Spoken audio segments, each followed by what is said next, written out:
A converted Jew called Theobald of Cambridge confessed that the Jews took blood once a year from a Christian child because they thought that only by so doing could they ever obtain their freedom and return to Palestine.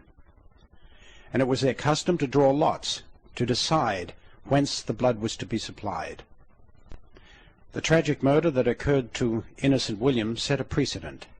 Because of Thomas of Monmouth's books that he wrote about the good child, others began to record these wicked deeds perpetrated by fanatical Jews. Some more of these reported victims follow. In 1243, in Kissingen, Bavaria, Jews were convicted by a court of law after having confessed to having used the blood of Gentiles for occult rites in their Jewish holiday of Passover. In the year 1255 in London, England, a young innocent Gentile by the name of Hugh was discovered to have been ritually murdered. His punctured body was found hidden on a Jew's property. After having reviewed the evidence, a court tried and convicted 18 prominent Jews of having committed the deed. The child was later canonized and became a saint. Altogether, before the Catholic Church became a bulwark for political correctness, there were over 20 children who had been ritually murdered by Jews and made into saints. The Jewish Religion, Its Influence Today, by Elizabeth Dilling. Chapter 8, Demonology of the Pharisees. So-called Judaism is nothing but Babylonian Talmudic Pharisaism, which at base is crass paganism concocted through the centuries. Descriptions concocted for this very old Satanism, such as immanence, emanation, dialectical materialism, merely dress up old pagan concepts. All forms of demonology were adopted by the Pharisees and incorporated into so-called Judaism. Demons of the privy, of the night, of every phase of nature, were and are catered to by the tenets and customs of this sect. The Talmud book of Judaism is, for example, on ritual hand-washing in connection with Pharisee demonology. The Talmud is larded with occult works and practices. The Pharisee custom in Christ's time of drizzling water alternately on the hands to carry off demons who presumably live in water is still in force. The Code of Jewish Law, which is a digested Mishnah of the Talmud, holds that an evil spirit takes over a sleeping person.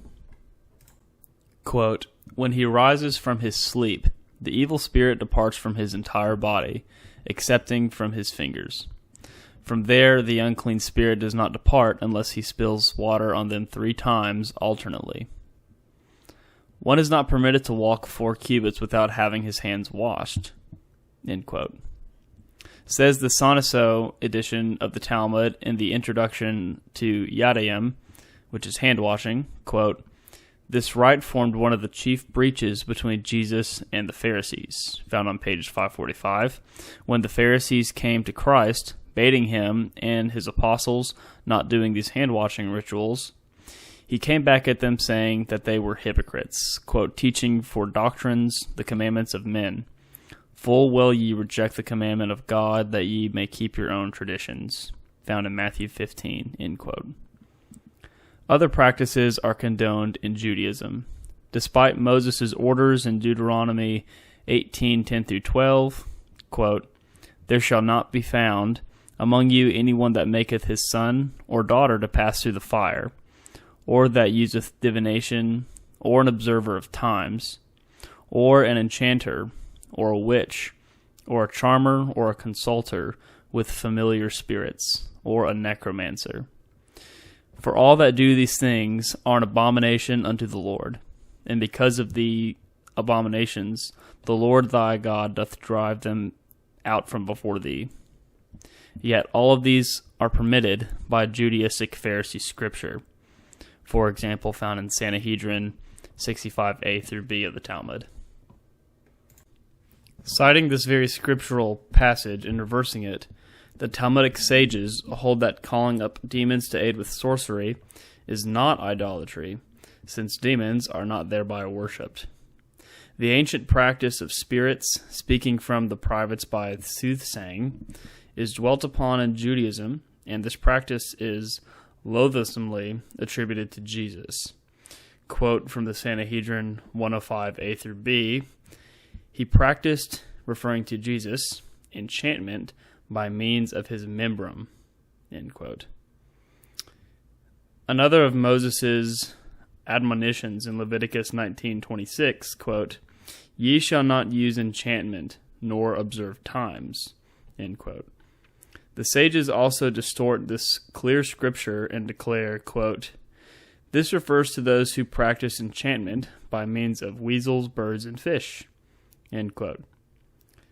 Thus, forbidding what no one cares to do anyway, and so as to open the way for pagan practices elsewhere permitted.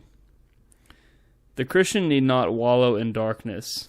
In the 1905 Jewish Encyclopedia, it was already clearly written down that the Pharisees took over Judaism, removed all obnoxious verbiage concerning God, such as attributing to him intelligence and control over this world, and bestowed all biblical powers ascribed to him to lesser spirits, or angelic powers.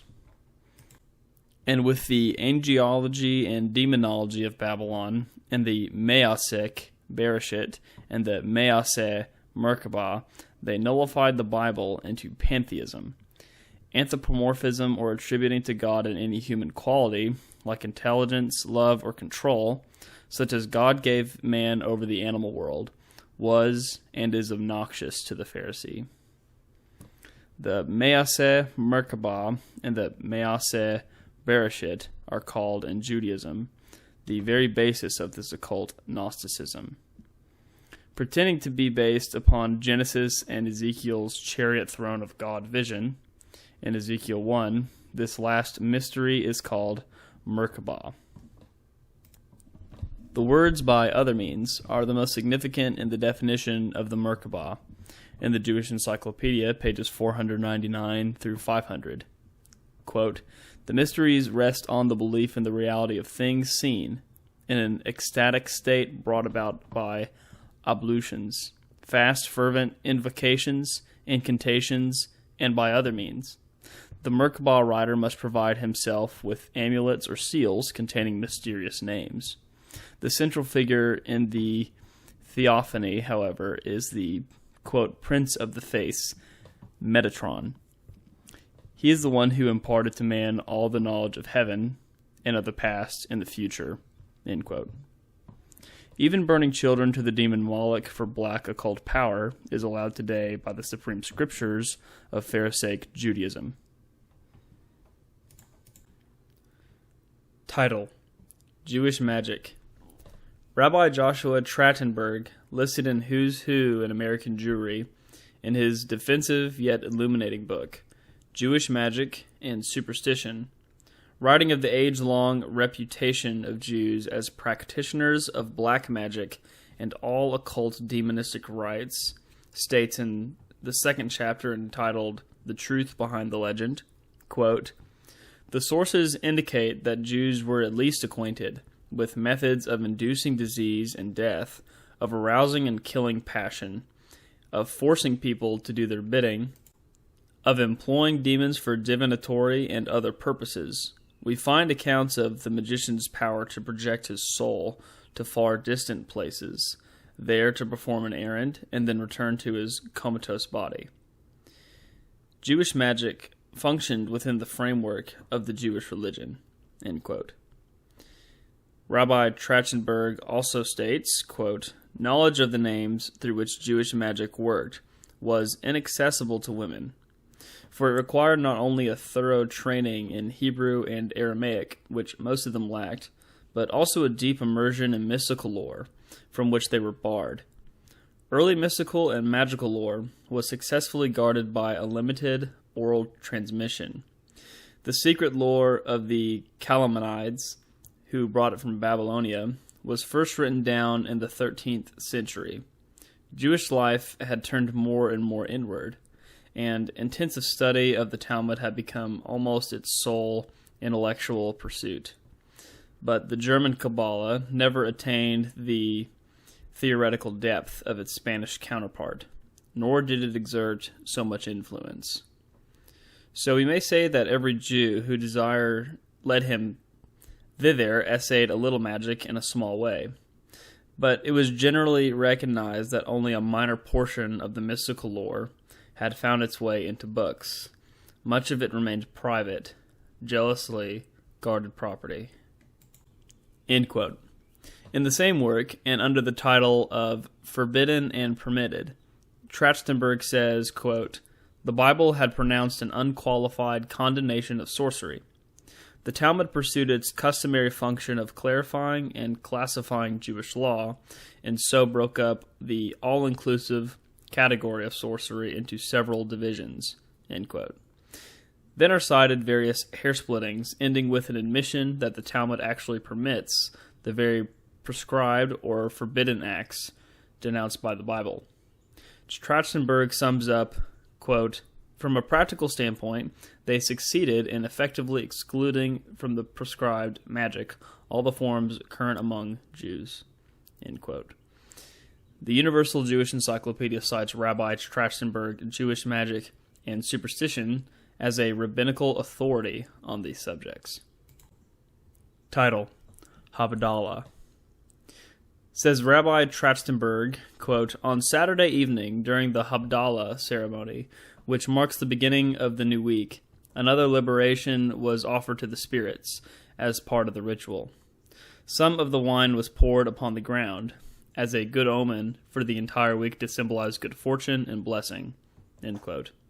Rabbi Trachtenberg then proceeds to de-emphasize that his had any religious significance and states, quote, "Moses Matt in the 16th century wrote that this practice is intended to give their portion to the company of Korah, namely to the powers of evil, and that portion was not inconsiderable.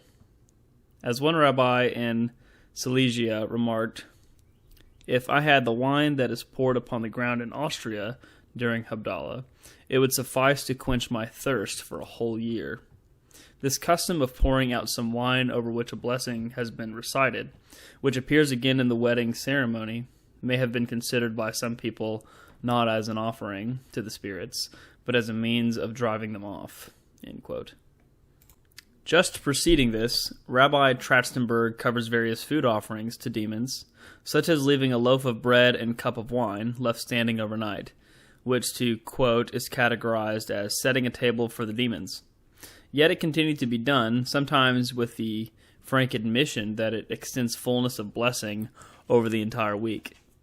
During the Passover, Seder, a cup of wine is filled expressly for the prophet Elijah, who is believed to visit every Jewish home on that occasion, and the door is open for him to enter. This time the offering is to a good spirit, rather than an evil one. But during the same service, there is a late custom, which arose in German Jewish circles, to pour out a drop of wine at the mention of each of the 10 plagues, possibly to placate the evil spirits, who may be impelled by the reference to so many disasters to visit some of them upon the celebrants.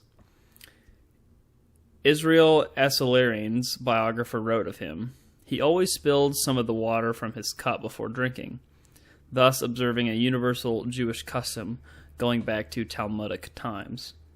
The explanation then given that was the water might have been contaminated by a demon, but obviously merely spilling some of it doesn't purify it all.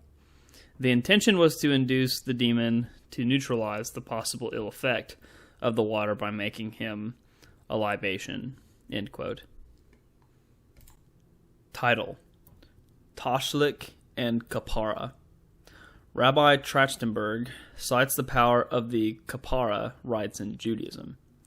In the first editions of the Shulchan Aruch, an accepted code of Judaism compiled by Joseph ChiRho, his reference to Tashlich being a silly custom was deleted, according to Rabbi Trachtenberg. Quote, "Under the influence of the 16th century Polish annotator, Moses Israelis, the various features of the ceremony accentuate its superstitions and even magical character." End quote. Tashlich is the current and ancient Pharisee custom of dropping crumbs into a river or body of water at Rosh Hashanah, or flapping the garments at demons as the Hasidism Jews do, to appease them. Brooklyn and Manhattan bridges in New York have been much used for this, says the Jewish Encyclopedia of 1905. Rabbi Trachtenberg also states, quote, "Fowl are closely associated with the spirits in Jewish and non-Jewish lore, and are the commonest oblation to them. The cock is employed to represent a man, the hen a woman, in many magic rites. The circles which are described about the head of the individual, and the numbers 3 and 7 are well-known magical elements. The words which effectuate the substitution have all the earmarks of a typical incantation. In the earlier text, the words, 'This is my atonement,' are not present. They were added so that the initials of the Hebrew terms might from the word Hatash, which is the name of the angel appointed over this." End quote. Trachtenberg continues, quote, "The belief that evil spirits roost on roofs occur often. The Talmud places them under the eaves. In view of this requirement that the entrails be thrown on a roof acquires special significance. Thus analyzed, there can be little doubt of the true meaning of the rite, which is still observed today. It is probably the most blatantly superstitious practice to have entered Jewish religious usage, for where the significance of the other such practices has long since been lost sight of. The purpose of this is to apparent to escape the dullest wits. Not unrelated is the rite of Tashlich, observed on the first day of Rosh Hashanah. This ceremony represents merely the latest version of a complex of superstitious practices centering about the belief in the existence of spirits in bodies of water. In later times, Tashlich was postponed in the first day of the new year, fell on a Sabbath on the ground that carrying bread was a violation of the Sabbath rules." End quote. Various explanations customarily used as a whited sepulchre cover up for the stark paganism of Pharisaism are here mentioned by Trachtenberg, and then, quote, "These explanations only too patently evade the main issue. The bread offering to the spirits, under Kabbalistic influence, an attempt was made to limit the right to shaking one's clothes at the riverside." End quote. A picture appears in the Jewish Encyclopedia showing Jews with bags of bread at the riverside performing the Tashlich ceremony of appeasing the demons of the water. The entire Jewish Talmud book of Yadayim, which is translated to hands, is based upon the superstition that demons live in water. The Talmudist objective here is not cleanliness, but getting the demons off into water. Small wonder that Christ would have none of the Pharisee hand-washing voodoo in his life, because of which the Pharisees upbraided him mercilessly. Title: Lilith, Favorite Demoness. Of the hordes of demons the Jew who would win out must use and dismiss, none is more prominent than Lilith. Some of the amulets meant to keep her in check, as reproduced from the Jewish Encyclopedia, appear in Exhibits 286 and 287. Lilith is supposedly jealous of lying in mothers and their newborn babies. Her main job is apparently spawning demons. In his above-noted publication, Rabbi Trachtenberg repeats the Talmudic tale that when Adam was parted from Eve, he had relations with female demons who bore him demonic offspring. He was at this for 130 years, we are told.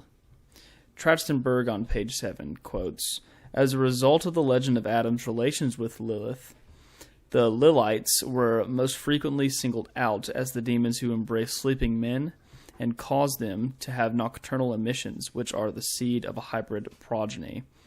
As the demons whose special prey is lying in women, it was found necessary to adopt an extensive series of protective measures against her, We seem to have here a union of the night demon with the spirit that presides over pregnancy, influenced no doubt by the character of the Babylonian Lamassu and the Lamé and Striga of Greek and Roman folklore. End quote. Title: To Fig. One of the most characteristic and least charming of the Talmudic customs is the gesture to fig. This is cited in Rabbi Trachtenberg's work on page 162 as one of the, quote, most widely used anti-demonic devices. It is made by closing the fist and inserting the thumb between the two fingers. Its particularly obnoxious character derives from the fact that it is meant as an obscene representation of the sexual act. Manasseh ben Israel was correct both in his explanation of the intent of this gesture and his association of it with the Talmudic recommendation that to protect oneself against the evil eye, one should place his right thumb in his left fist and his left thumb in his right fist. When a man encloses his thumb in his fist, he simulates a pregnant woman, and they, the spirits, do not harm him. People who employed this gesture were warned that it infuriates the demons, at the same time that it renders them harmless.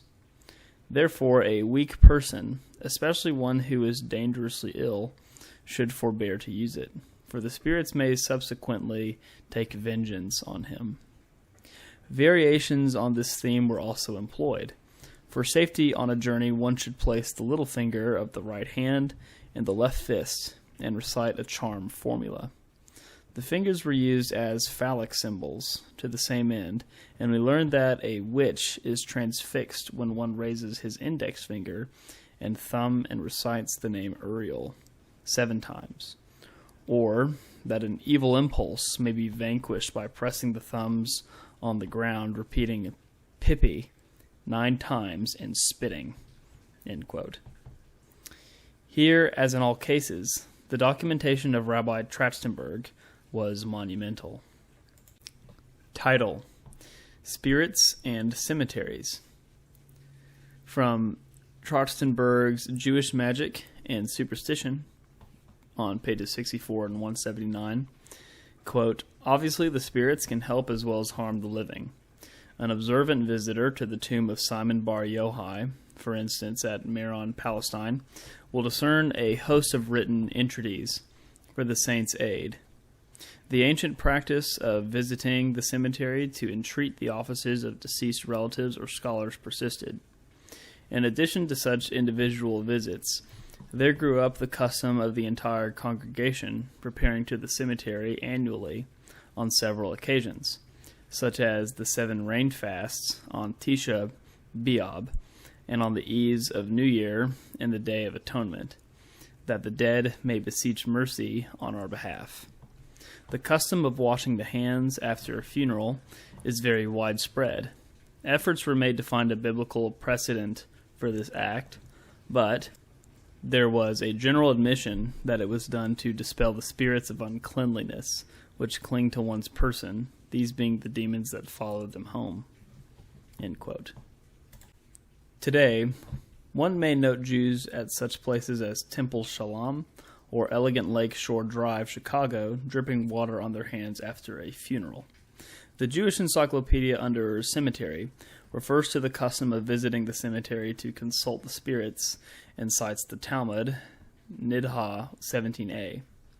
There it is stated that one, quote, spending a night in a graveyard in order that a spirit of uncleanliness may rest upon him, to enable him to foretell the future, might sometimes be exposed to danger. Talmud Sonsino edition, Nidha, page 113. Reference to this practice is also made in Sanhedrin 65b. That cemeteries are infested with spirits and demons is the general idea. Title: Jewish Necromancy. Says Rabbi Trachtenberg, quote, the future is an open book to the denizens of the supernatural realm, and like the demons and angels, the deceased can by eavesdropping pick up the latest decisions of the court on high. They flit through the universe to hear what has been decreed.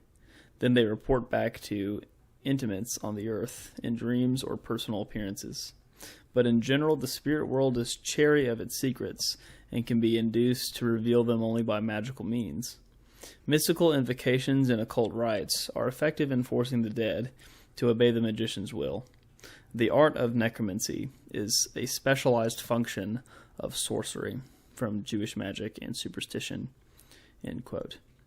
It continues on page 74, quote, "The official language of the celestial court is Hebrew. The principle was advanced in the Talmud." End quote.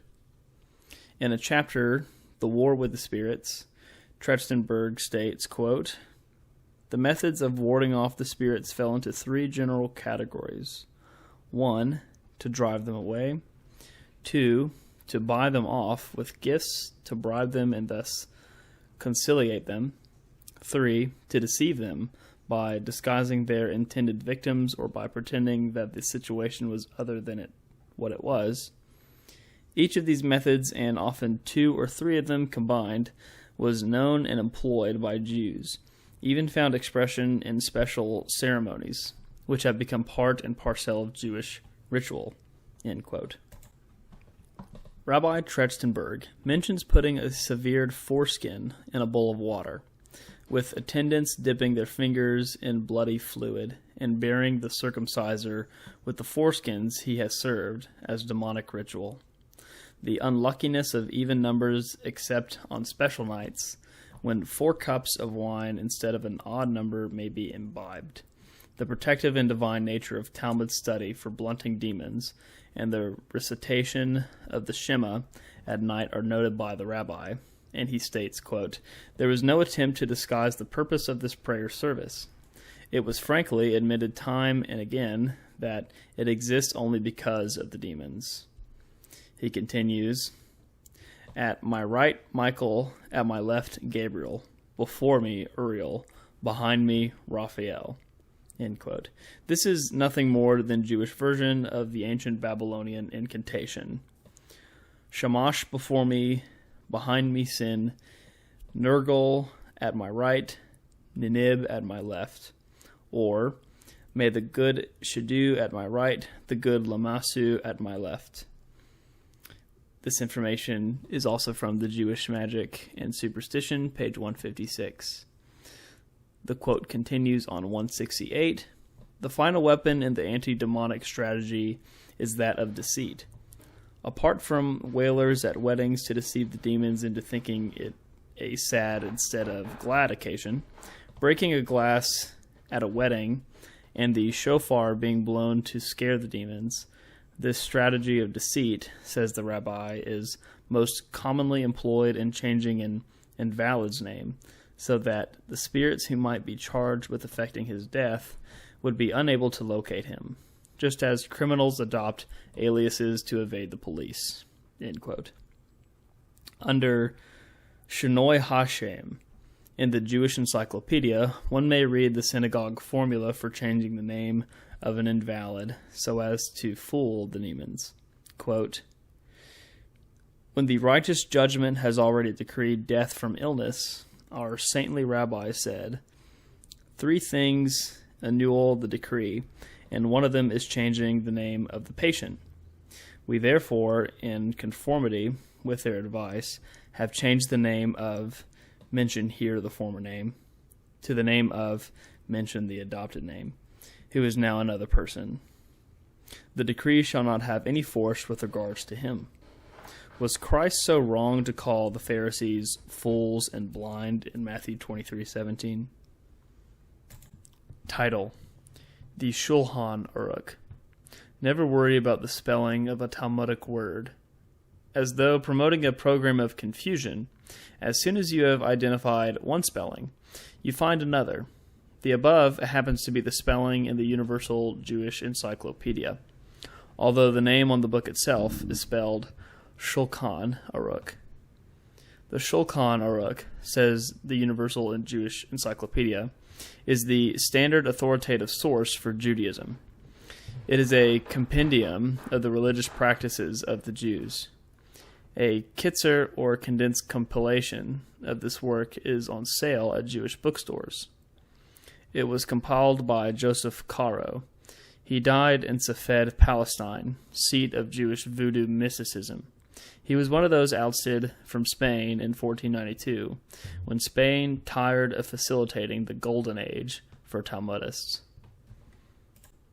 Since ChiRho was accused of neglecting some of the customs of Eastern Ashkenazi, Polish, Russian, German Jews in favor of Spanish or Sephardic customs, additions were made to this boiled-down compilation of the laws of the Talmud by Moses Isserles. It was first published in Venice in 1565, and to quote, it became practically canonical. The Universal Jewish Encyclopedia complains, however, that ever since 1700, due to the exposures of Eisenmenger, the Shulchan Aruch caused anti-Semites to accuse the Jews of being hostile to humanity. The Kitzer, or abbreviated edition of the Shulchan Aruch, boils down the Talmud laws of Mishnayim to expedite knowing such things as which shoe to put on in the morning to keep the demons in line, etc. It requires 3 chapters, for example, to tell the modern Jew how to behave in that beloved Talmudic subject, the privy. Says Rabbi Trachtenberg, in Talmudic times it was customary to rattle nuts in a jar to scare away the demons that frequent privies. And he cites other devices. Sections 72 to 125 give directions for such petty observances as not bathing or paring nails during the Tammuz fast. At its termination, quote, in the evening all enter the synagogue and take off their boots. All should be seated on the ground, and only a few lights are lit, just sufficient to enable them to say Lamentations and the special Lamentations. Lamentations and the special Lamentations are likewise said in a low tone with a weeping intonation. On the Sabbath during the 9 days of Ab, it is the custom to call up to the maftir, the rabbi, who knows how to lament. The excuse for keeping up this typical pagan Babylonian custom is that one must mourn for the loss of the Jerusalem temple. There are 3 obscene and senseless chapters on how to behave in a privy, much about excreta, and about demon preventing hand-washing from morning to night, against which Christ declaimed. Just the chapters on rules of the Sabbath would wear out a piece of stone. For example, quote, one should not wash his hand upon the ground, because an evil spirit rests upon this water, end quote. The right hand and then the left has to be immersed before a meal. Quote, and he should not dry them with his shirt, because it is harmful to the memory, end quote.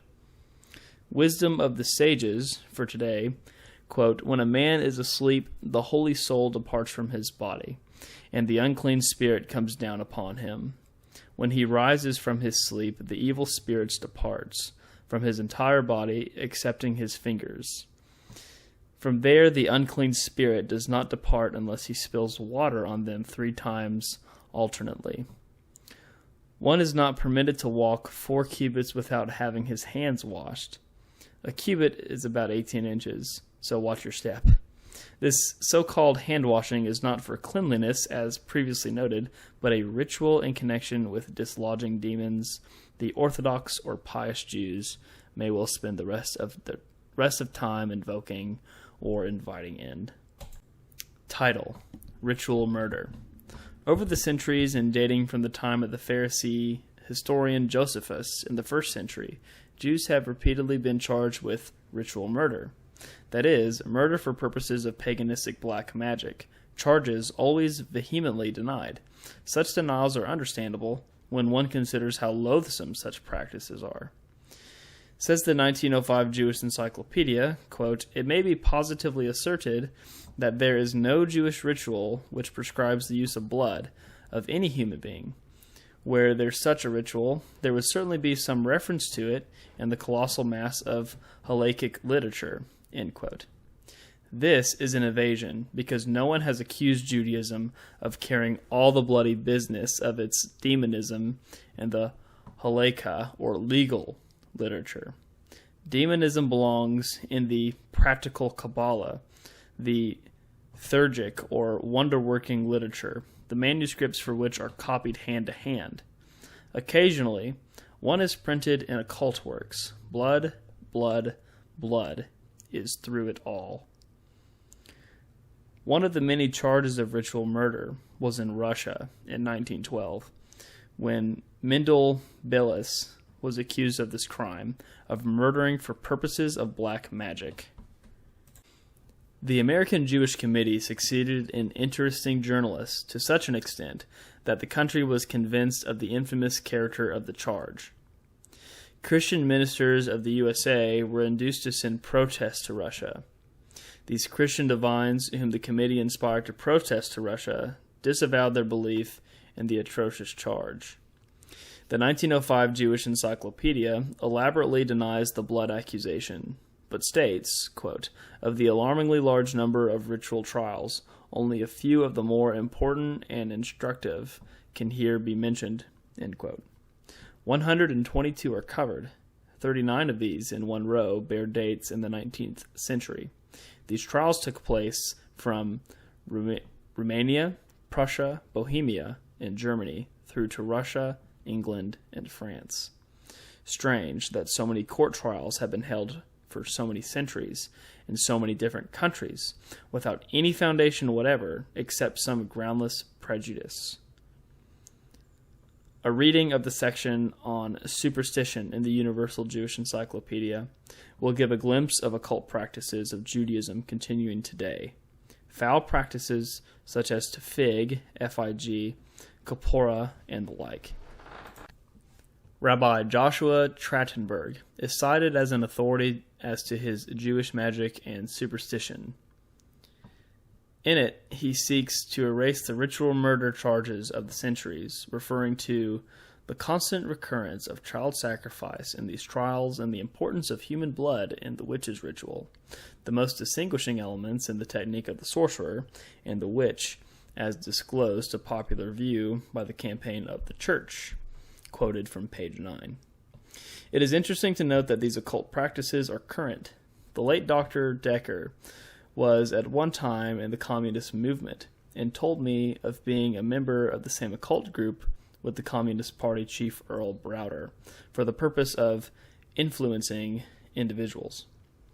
The publication Ritual Magic is a good complement to Trachtenberg's Jewish Magic and Superstition, and is a documented book which contains much material in some bloody manuscripts. It was authored by Professor E.M. Butler of Cambridge University.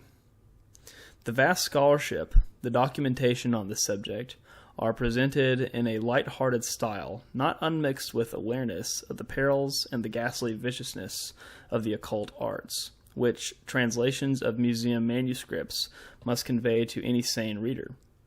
So reference is made in the Butler book to a branch of this demon magic as belonging to an earlier age, quote, "to the world of the Akkadian, Chaldean, Babylonian inscriptions, and of the Greco-Egyptian pottery animated by the belief that the gods could and would support the magician in his dealings with the demons, if properly invoked, and that by the use of certain mysterious and ineffable names, as well as other spells, they could be forced to do so, even against their will. From the earliest times, this extraordinary power was recognized as prone to abuse in the hands of black magicians. But the art itself was not only respectable, it was a high and holy one. Christianity altered all that, anathematizing magic." End quote. Title: Murdering Children. No one with a grain of common decency could have anything but the utmost denunciation for murdering children in orgies of blood and obscenity. But the Jewish Talmud permits this today. In the Book of Sanhedrin, its supreme repository of the criminal law, justified as giving one's seed to Moloch. The biblical denunciations of the abominations such as Moloch and Baal worship carry little color to the modern reader, who is ignorant of the black demonism, the bloody cruelty, and unbridled perverted lust of paganism, nor does the biblical writers of today enlighten us. Soundly bedded in the Bible and ancient history is French historian Gustave Flaubert's description of child sacrifice to the Baal Moloch in Carthage, which had been founded by the Phoenicians. The Phoenician city, Tyre, trading center of the ancient world, was infamous for its lesbianism, sodomy, and child-burning black rites. Its total and permanent destruction, foretold by Ezekiel, was fulfilled to the last detail after Alexander the Great sold 30,000 of its leading citizens into slavery, building a causeway out of the battered walls and towers Nebuchadnezzar had demolished. Flaubert, who died in 1880, describes the thirst, the fear of the Carthaginians. Quote, "They had not dispatched to Phoenicia their annual offering due to Tyrian Melkarth. The gods were indignant with the republic, and were, no doubt, about to prosecute their vengeance. All were feeble in comparison with Moloch the Destroyer. There was no pain great enough for the god, since he delighted in such as was the most horrible description. He must accordingly be fully gratified. It was believed that an immolation by fire would purify Carthage. The ferocity of the people was predisposed towards it. The ancients assembled, and when the pontiff of Moloch asked them whether they would consent to surrender their children, all successively bent their heads in approval. The decision was almost immediately known in Carthage, and lamentations resounded. The cries of the women might everywhere be heard. Their husbands consoled them, or railed at them with remonstrances. Then the priests of Moloch began their task. Men in black robes presented themselves in the houses. The servants of Moloch came and took the children away. Others themselves surrendered them stupidly.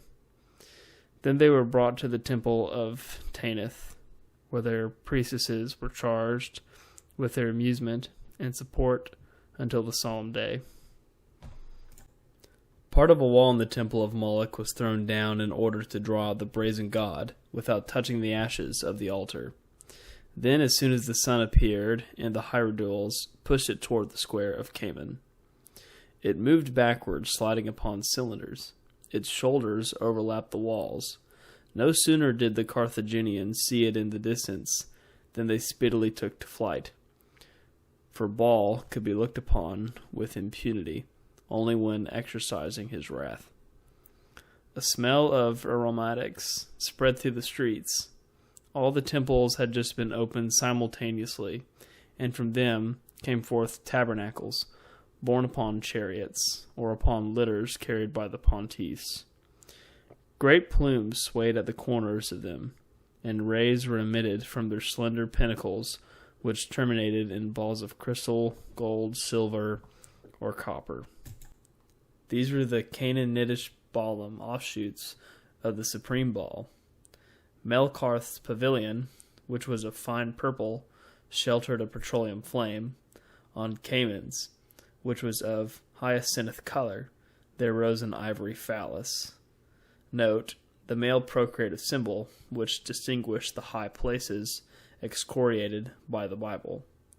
This ivory phallus, bordered with a circle of gems, between Eshman's curtains, which were blue as the ether, a sleeping python formed a circle with his tail. Then came all the inferior forms of the divinity. Baal Saman, god of the celestial space, Baal Peor, Baal Zahob, the Irabel of Liba, the Adramelech of Chaldea, the Kaijun of the Syrians, Decreto, crept up on her fins, and the corpse of Tammuz, the sex god whose fast is part of the Talmudic synagogue calendar today, was drawn along in the midst of a catafalque, in order to subdue the kings of the first firmament to the sun. Diversely colored metal stars were brandished at the end of the long poles, and all were there, from the dark Nebu, the genius of Mercury, to the hideous Rahab, which is the constellation of the crocodile. The abadurs, stones which had fallen from the moon, Note, new moon days are celebrated in the synagogues monthly today with superstitious rites. The moon were whirling in slings of silver thread. Little loaves, representing the female form, were borne on baskets by the priest of Ceres. Others brought their fetishes and amulets. The Jewish idolaters of Jeremiah's time used these same sex loaves, and he bewailed the paganism of those, quote from Jeremiah 7:18, "Children gather wood, and the fathers kindle the fire, and the women knead their dough to make cakes to the Queen of Heaven," end quote. But when they had to flee into Egypt, and Jerusalem was leveled to the ground for their abominations, as foretold, and Jeremiah reproved them for the same worship of the sex goddess, they replied that they would do as they pleased, because they had plenty when they did that, and had had troubles since they quit. Quote from Jeremiah 44:18 and 19, "And did we make her cakes to worship her, and pour our drink offerings unto her without our men?" End quote. Then Jeremiah tells them that is just why they are in the trouble they are, because they did these things. Concerning the pagan amulets mentioned by Flaubert, they have been used right to the present time by the Talmudic pagans, quote from Revelation 2:9, which say they are Jews, end quote. Continuing Flaubert's description of the child sacrifices to Moloch, quote, "The brazen statue continued to advance towards the square of Canaan, the rich carrying scepters with emerald balls, the ancients with diadems on their heads, masters of the finances, governors of provinces, sailors, and the numerous horde employed at funerals, all with the insignia of their magistracies, or the instruments of their recalling, were making their way. At last Baal arrived exactly in the center of the square, his pontiffs arranged in enclosure with trellis work to keep off the multitude. A picture is drawn of the various orders and their positions, their colorful array, the necromancers all covered with tattooings, and their shriekers in patched cloaks, and the Yiddinim, who put the bone of a dead man into their mouths to learn the future. The priests of Ceres were chanting a thesmophorion in the Megarian dialect. From time to time, files of men arrived, completely naked, their arms outstretched, and all holding one another by the shoulders. They drew forth a hoarse and cavernous intonation. Their eyes shone through the dust, and they swayed their bodies simultaneously and at equal distances, as though they were all affected by a single movement. They were so frenzied that to restore order, the hierodules compelled them, with blows of the stick, to lie flat on the ground, with their faces resting against the brass trellis work. End quote. A priest of the female procreation goddess, Tanith, enters and is resented as this is the celebration to honor the male sex god, Moloch. He, Shahabarim, owing to his mutilation, could take no part in the cult of Baal.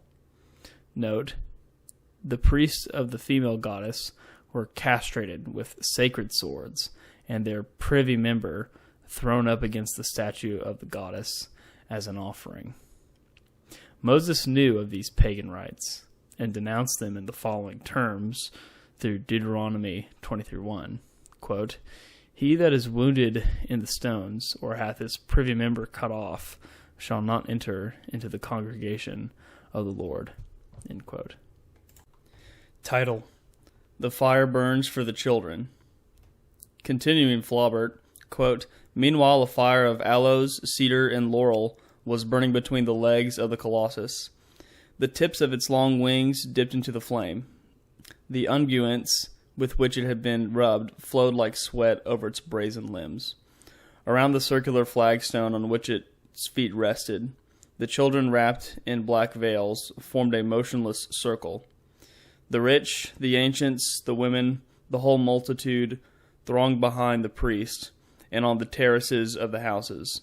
The large painted stars revolved no longer. The tabernacles were set on the ground, and the fumes from the censers ascended perpendicularly. Many fainted. Others became inert and petrified in their ecstasy. Infinite anguish weighed upon the breasts of the beholders.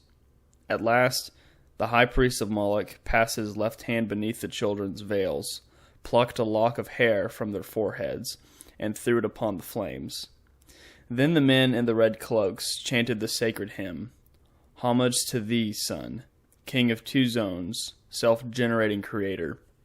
Their voices were lost in the outburst of instruments, sounding simultaneously to drown the cries of the victims. The 8-string sheminiths, the kinners, which had 10 strings, and the nabals, which had 12, grated, whistled, and thundered. Enormous leathern bags, bristling with pipes, made a shrill clashing noise. The tambourines, beaten with all the players' might, resounded with heavy, rapid blows, and in spite of the fury of the clarions, the salsalim snapped like grasshoppers' wings. The hierodules, with a long hook, opened the 7-storied compartments on the body of Baal. They put meal into the highest, 2 turtle doves into the second, an ape into the third, a ram into the fourth, a sheep into the fifth, and as no ox was to be had for the 6th, a tawny hide taken from the sanctuary was thrown into it. The 7th compartment yawned empty still. It was well to make trial of the arms of the god. Slender chainlets stretched from his fingers up to his shoulders, and fell behind, where men, by pulling them, made 2 hands rise to a level with the elbows, and come closer together against the belly. They were moved several times in succession with little abrupt jerks. Then the instruments were still. The fire roared. An individual sacrifice was necessary, a perfectly voluntary oblation. Then the priests, to encourage the people, drew bodkins from their girdles and gashed their faces. Note the description in 1 Kings 18:28 of the priests of Baal. And they cried aloud and cut themselves after their manner with knives and lancets, till the blood gushed upon them. The devotees who were stretched on the ground outside were brought within the enclosure. A bundle of horrible irons was thrown to them, and each chose his own torture. They drove in spits between their breasts, they split their cheeks, then they twined their arms together and surrounded the children in another large circle, which widened and contracted in turns. They reached to the balustrade, they threw themselves back again, and then began once more, attracting the crowd to them by the dizziness of their motion, with its accompanying blood and shrieks." End quote. Title: The Moloch Sacrifice Climaxes. Returning to Flaubert's description, quote, "By degrees people came into the end of the passages. They flung into the flames pearls, gold vases, cups, torches, all of their wealth. The offerings became more numerous and more splendid. At last a man who tottered, a man pale and hideous with terror, thrust forth a child. Then a little black mess was seen between the hands of the colossus, and sank into the dark opening. The priests bent over the edge of the great flagstone, and a new song burst forth.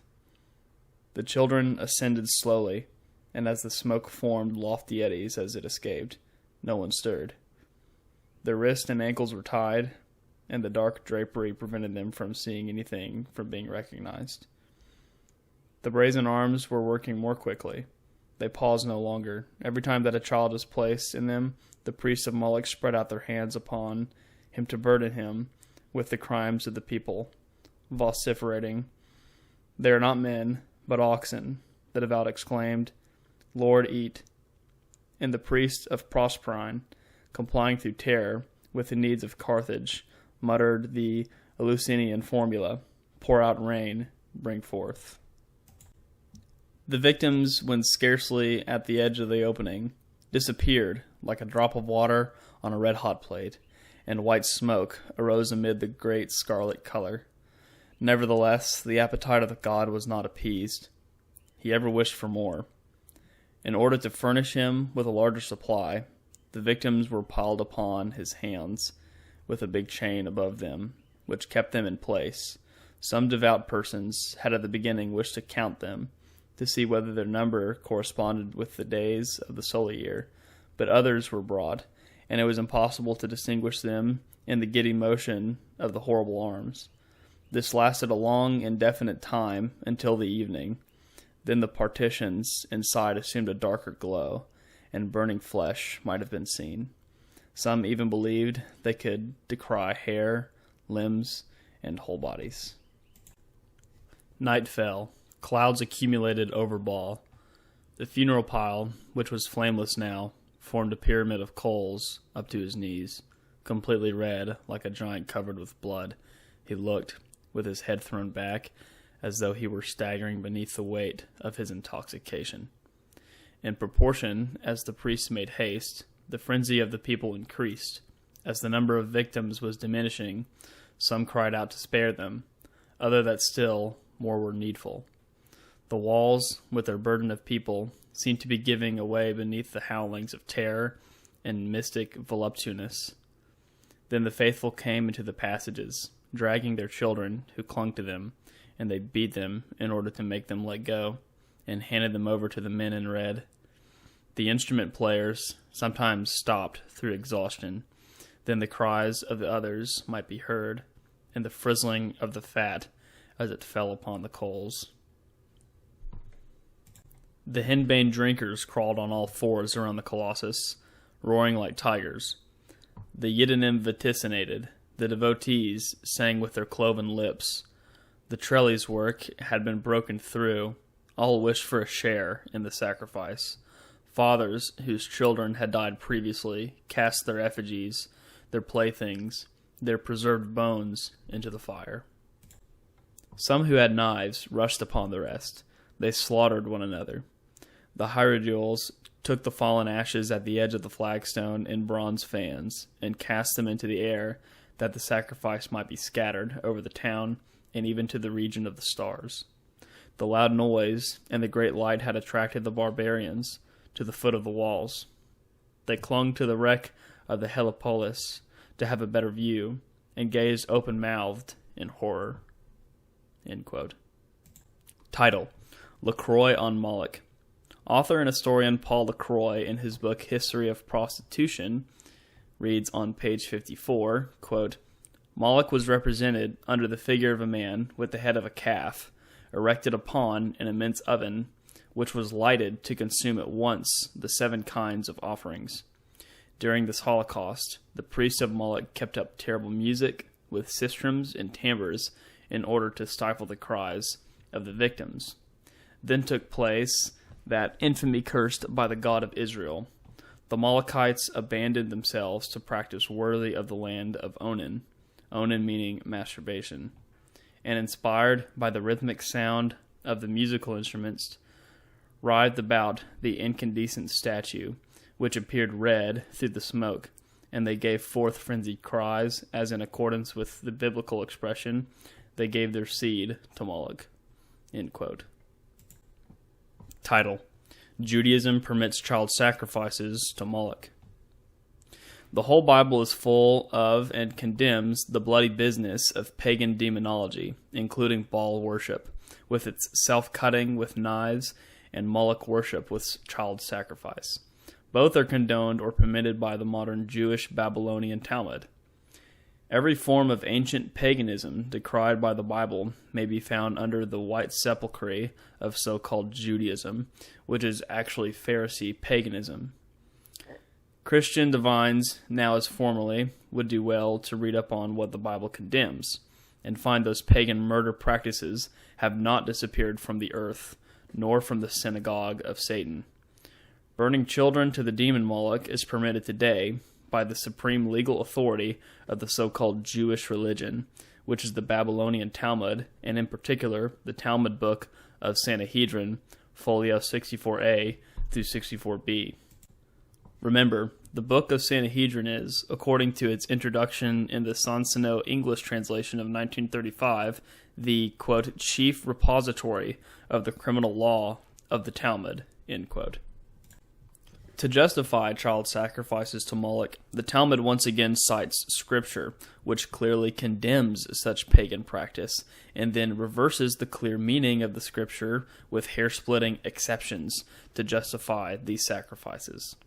Thus, as Christ put it to the Pharisees, you make the commandment of God of non-effect, ye hypocrites. Will did Esau's, or Isaiah, prophecy of you, saying, This people draw nigh unto me with their mouth, and honoureth me with their lips, but their heart is far from me. But in vain do they worship me, teaching for doctrines the commandments of men. This is verse Matthew 15:7. Christ also referred to Isaiah 29:13. Isaiah well knew the breed of Satanists who used the Bible to destroy it. The Mishnah of the Sanhedrin sets out to make supposedly clear orders of Moses against burning or causing to be burned any child to Moloch by handing the child to Moloch and causing the child to be burned. But note the explanation to the Talmudic Mishnah, which states in Exhibit 66, quote, He who gives of his seed to Moloch incurs no punishment, unless he delivers it to Moloch and causes it to pass through the fire. If he gave it to Moloch, but he did not cause it to pass through the fire, or the reverse, i.e., caused his child to pass through the fire, but did not give it to Moloch, he incurs no penalty unless he does both. End quote. At this point, does it really matter whether an innocent child has been burned in fire and also given to Moloch, when its murder by fire is condoned if the latter provoso is excluded? In a footnote to the same Talmud Mishnah reference, it is explained as two separate offenses, proving that giving one's seed to Moloch is not idolatry. The same Talmud section, Exhibit 67, subverts the Mishnah exception, quote, unless he gives it to Moloch, end quote, further to, quote, punishment is not incurred unless he delivers his seed to the acolytes of Moloch, end quote. Thus, if one delivers his own child into the fire for death and to Moloch, there would be no punishment. A further explanatory footnote says, he explains this to be the meaning of the Mishnah unless he gives it to Moloch. This proves that the offense consists of two parts. One, formal delivery to the priest, and two, causing seed to pass through the fire. The same Talmud section, Exhibit 69, includes the repetitional statement that the service of Moloch is not included in general idolatry. Note, reversing the chief idolatrous practice announced by the Bible. In Leviticus 22, it is stated, quote, And the Lord spake unto Moses, saying, Whosoever he be of the children of Israel, or of the strangers that sojourn in Israel, that giveth any of his seed to Moloch, then treatment of a murderer is demanded. He shall surely be put to death. End quote. As to this biblical prohibition, the Talmud is a masterpiece of Satanism, stating in Exhibit 68, if one cause all his seed to pass through the fire to Moloch, he is exempt, because it is written, of thy seed, implying, but not all thy seed. In footnote 4, the biblical citation as authority is given as the Leviticus reference referred to above. Thus the Talmud nullifies the word of God, reversing it while giving it as authority to permit murdering one's child in the service of Moloch. This cannot be from ignorance of God's word, clearly cited, and is nothing but sheer blasphemy. Alright, that does it for Chapter 8. Next is Chapter 9. Chapter 9 is discussing, from Elizabeth Dilling's opinion, of why Jews are not a race. Thank you for listening, and see you next time.